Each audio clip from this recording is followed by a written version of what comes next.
Dans l'actualité de ce vendredi 26 septembre, c'est arrivé hier, M. Lightbound l'a annoncé, et que j'ai été surpris. Peut-être que vous aussi, vous avez été très surpris de l'annonce du gouvernement fédéral qui demande à Poste Canada d'entamer une profonde transformation afin d'assurer sa survie. Bon, ça amène beaucoup de changements, c'est sûr, parce que là, on dit que le courrier livré à la maison, c'est probablement, je le dis au conditionnel, là, parce que, bon, on demande une transformation et on demande d'analyser ou de faire une analyse, là, mais ce qui arrive, c'est qu'on ne peut pas continuer à perdre de l'argent comme on perd de l'argent actuellement avec Poste Canada. Il n'y a pas une entreprise privée qui serait capable de supporter des pertes comme Poste Canada subit actuellement. On parle de près, et c'est toujours selon le ministre, là, ce serait près de 10 millions par jour que Poste Canada perd. Ça représente, depuis 2018, près de 5 milliards de dollars de pertes.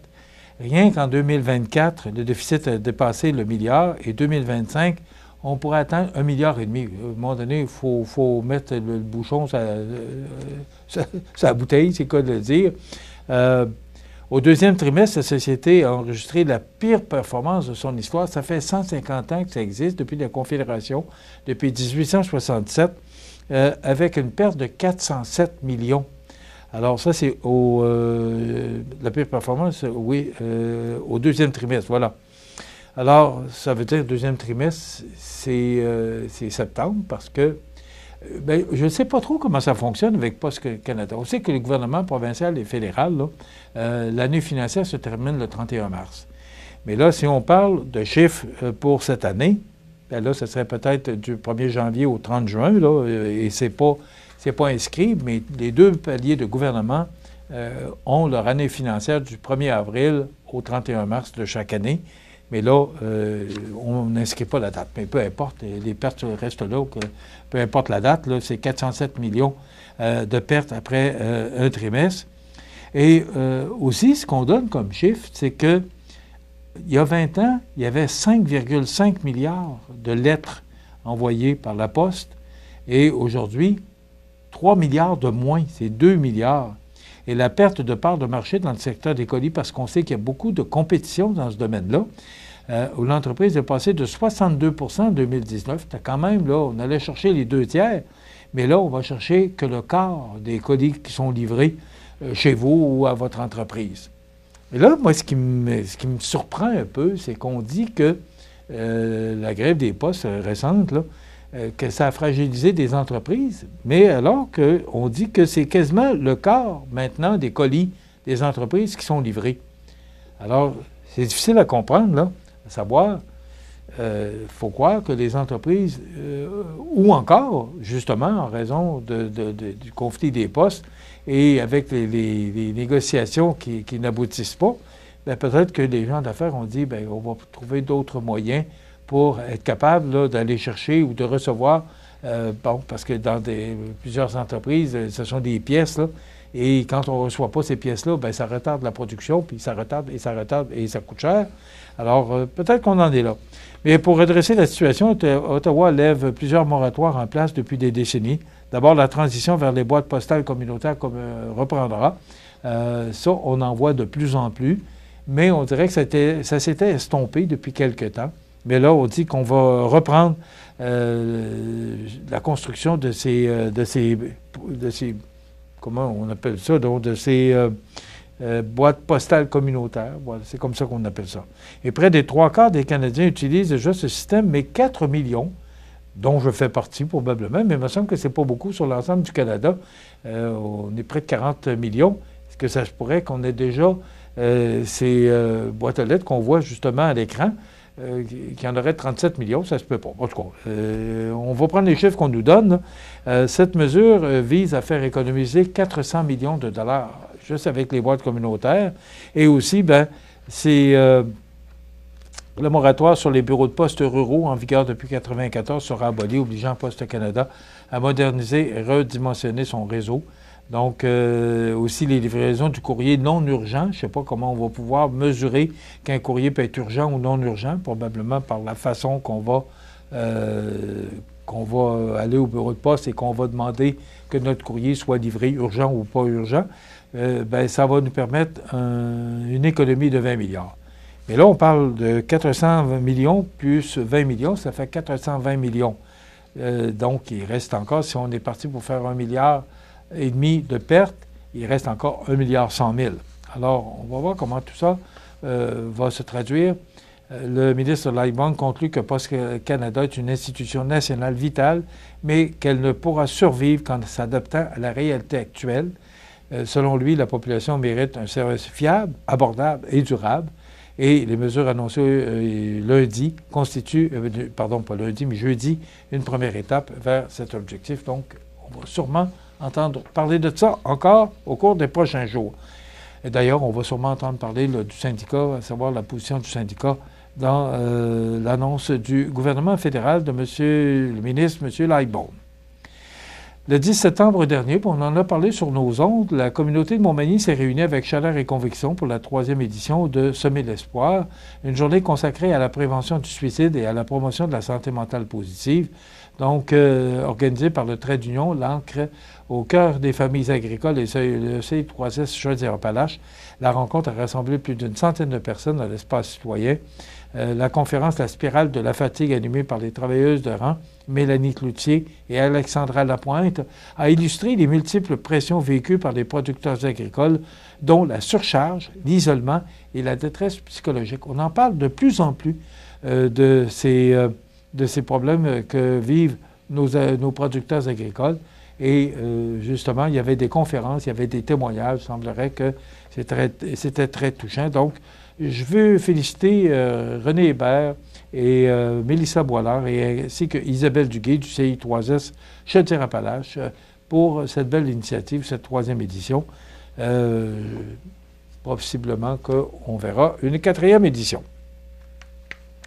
Saint-Just-de-Bretonnière qui a procédé à l'inauguration officielle du toit permanent du Stade Desjardins, une infrastructure qui permettra désormais la pratique du deck hockey et du hockey sur glace. Donc, c'est quand même une belle initiative, un beau projet qui a coûté tout près de 1 million de dollars et financé par la municipalité, par le programme de la taxe sur l'essence et de la contribution du Québec, ainsi que par Desjardins, avec l'appui de la MRC de Montmagny, ce projet qui pourra servir plusieurs municipalités avoisinantes de Saint-Just-de-Bretonnière. Donc, et regardez comment c'est beau, là. Bravo à cette belle initiative et on pourra jouer au deck hockey et également au hockey sur glace et on sera protégé par un toit.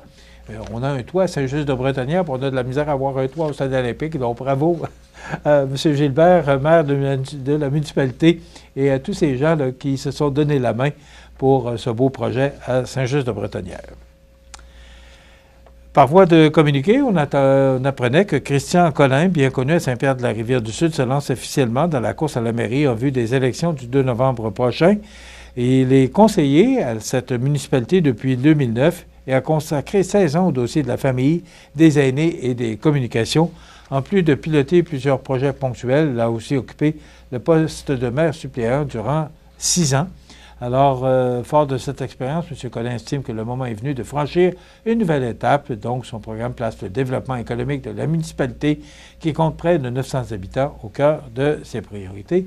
D'ailleurs, on le recevra, il me semble que c'est mercredi prochain, que M. Collin sera notre invité pour nous parler de ses motivations à occuper le poste de maire de Saint-Pierre-de-la-Rivière-du-Sud et aussi sa plateforme électorale. Qu'est-ce qu'il propose aux gens de Saint-Pierre-de-la-Rivière-du-Sud?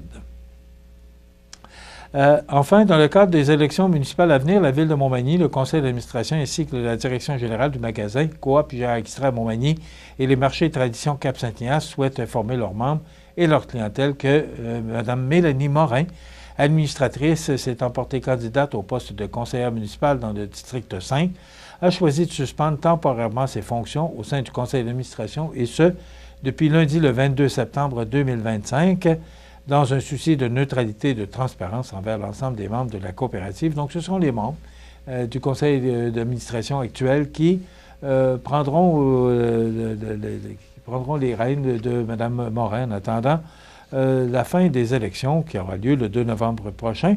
Donc, le magasin Coop IGA Extra et Montmagny et les marchés tradition de Cap-Saint-Ignace, organisation non partisane, tient à souhaiter la meilleure des chances à l'ensemble des candidats et candidates engagés dans cet important exercice démocratique. Voilà sur la scène régionale. Maintenant, sur la scène provinciale, nationale et internationale, Québec veut s'attaquer au patch des Hells, mais c'est un groupe de 6, là. Et M. Yann Lafrenière a mentionné dans le Journal de Québec cette semaine qu'il voulait justement empêcher les motards criminels de porter en public l'emblème des Hells Angels cousu au dos de leur veste de cuir, comme annoncé par le bureau d'enquête du Journal de Québec au lendemain de la formation du nouveau conseil d'administration. Donc, beaucoup d'autres dossiers. Pour le principal intéressé, ce serait le principal legs que Yann Lafrenière pourrait laisser à la société québécoise, affirme une source au plus haut échelon de la hiérarchie policière. Donc, M. Yann Lafrenière, qui est un ex-policier, sait probablement comment prendre les moyens là, pour arriver à son objectif de pouvoir empêcher les motards criminels de porter en public l'emblème des Hells Angels cousu au dos de leur veste de cuir. Voilà.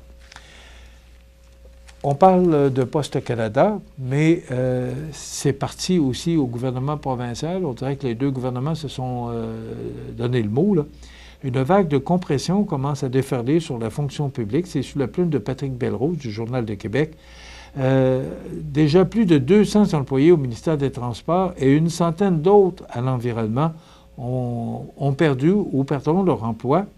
2 semaines après l'annonce par François Legault d'un traitement choc de la bureaucratie, les effets commencent à se faire ressentir sur le terrain. On sait que depuis l'arrivée de M. Legault et aussi durant le terme de M. Trudeau, la fonction publique provinciale et la fonction publique fédérale ont considérablement augmenté. Et là, comme on est à l'orée des élections provinciales, il reste une douzaine de mois, et vous avez vu le remaniement ministériel de M. Legault. Alors, probablement que, et aussi le déficit extrêmement important du gouvernement provincial, donc M. Legault a décidé, en compagnie de ses ministres, et probablement là, lors du remaniement, là, il a informé ses ministres, OK, tu acceptes le ministère, mais tu vas accepter aussi de faire des coupures. C'est probablement une condition qu'un ne va pas sans l'autre. Tu prends le ministère, mais tu fais des coupures.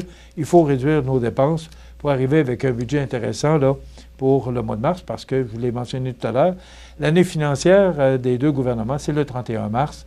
Alors, les ministères ont jusqu'à cette date-là pour démontrer là, qu'ils peuvent faire des coupures et en venir à la rentabilité. Mais attendez-vous pas qu'on va avoir un budget positif cette année. D'ailleurs, M. Girard l'a annoncé, là, que jusqu'en 2029, on devrait, je le dis au conditionnel, supporter un déficit là, pour le budget provincial.